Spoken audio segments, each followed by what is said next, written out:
Natasha and thank you so much for joining me today. Well, today we are going to do some embossing with black ink because this is one way that we can step up our embossing. Now this just sort of takes it to another level, and as usual this is just another good way to use our embossing folders. We all like to know those little tips and tricks that can, make it look a little bit different, a little bit more defined, and this is one today. So I'm going to be starting off with some Concord and 9th matte gold cardstock. Now it doesn't have to be this one at all. It doesn't even have to be metallic. I do find it looks nice on metallics though. I'm going to use this Botanical Swirls embossing folder. This one, I think it says it's a 3D one. To me it's almost more 2D, but I do find it works slightly better on some embossing folders than others. Something that has an all over even-ish pattern tends to work well. I have these squares left over from another project and I wanted to use them today, so I am going to use them up. You can just use an entire panel, that would be perfectly fine too. And then I'm going to pop these all in my embossing folder and just emboss as normal, but I'm going to put some black Archival ink on the raised portion. So these are going to be sort of debossed. You want the pattern is going to be pushed down into the nice side of that ink. Now, I will say that the Archival ink is the one that I use because it dries. When you use my very favorite VersaFine Onyx Black ink, it really doesn't dry. You can add embossing powders and you could do this with a clear ink and then use some black embossing powder with it. Those are another options, but this one pushes that black ink down into the pattern and it's absolutely gorgeous. Now you can use some isopropyl alcohol to clean that off if you need to. If you do it quick enough, I find it comes off nice and easy. I have these gorgeous little flowers from Simon Says Stamp. These are the Iceland Poppies. I like it because it's not too confusing. All of it comes in one little panel that you can die cut, and I just choose to die cut it out on white. I find that really easy and sort of, less fiddly than having to do different pieces of coloured cardstock. These gorgeous little delicate stems, which of course you could actually use for lots of different flowers, not just for this one. And then a couple of the wee, the petals to it are really easy to colour in. Now, as usual, it's okay to take inspiration from the packaging, and that's somewhat what I'm going to be doing here as well. I am just putting the stems on a piece of mint tape because A, I'm afraid I would lose them, and B, I'll be able to ink them on there as well. I just want to give these a really light colouring of green, and then I'm going to go for sort of pinks for both of my flowers. I'm not going to do different colours like they do on the packaging, but I have some worn lipstick and some spun sugar. Spun sugar being the lightest one, and I really am just going to come in pretty light. I use just the leftover ink on some of my green finger daubers to colour in the stems, and as I said, they're very dainty, so they won't be too bold at all. Then there's two little centres to the flower that I think I will do in maybe like a dark yellow sort of colour.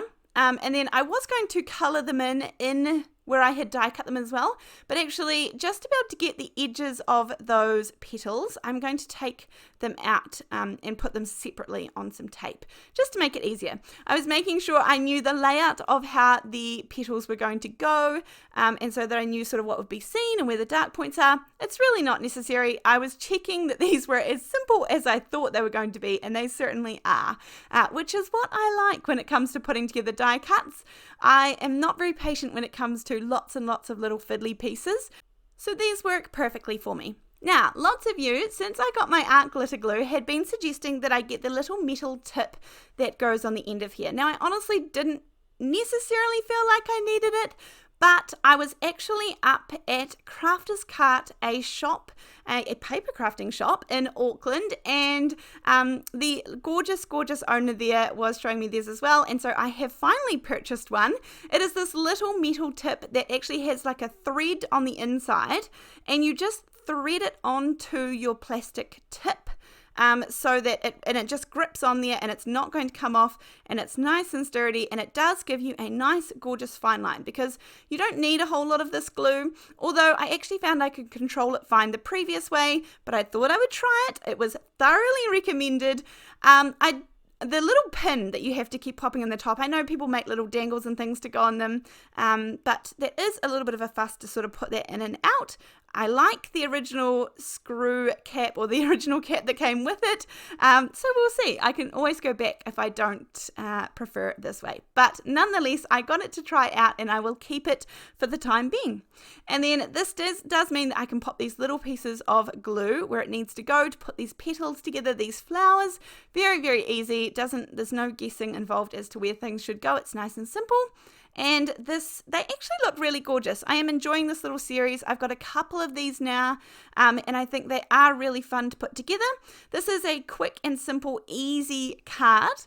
Now, this is one of my recent purchases. I have the big sentiments. These are from Paper Rose.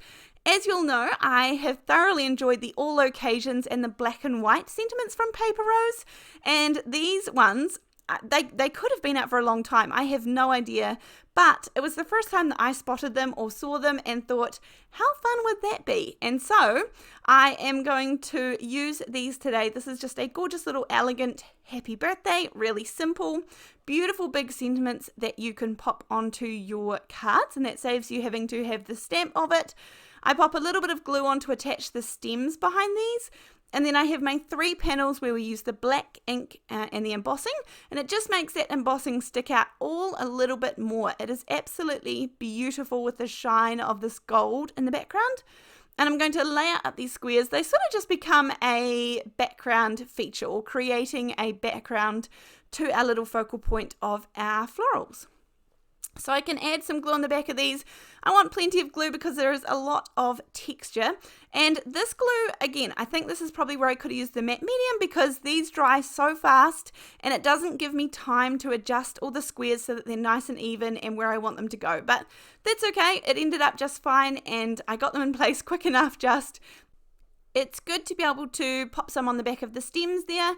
And I just layer those 2 little gorgeous florals sort of, almost just touching each other, one touching the other, and then I will cover up where it meets with the sentiment. And you could use a gorgeous little fine sentiment, stamp out a sentiment, that would be fine. But as I said, I just got those big sentiments from Paper Rose and I'm really enjoying using them. So this was a simple, quick card put together, but very elegant and gorgeous finish to it, I think. So I hope you have enjoyed this one. I hope you try popping some black ink, or maybe you're going to be adventurous and try a coloured ink or something like that and pop it into the debossed side of your embossing. Thank you so much for joining me, and I look forward to seeing you in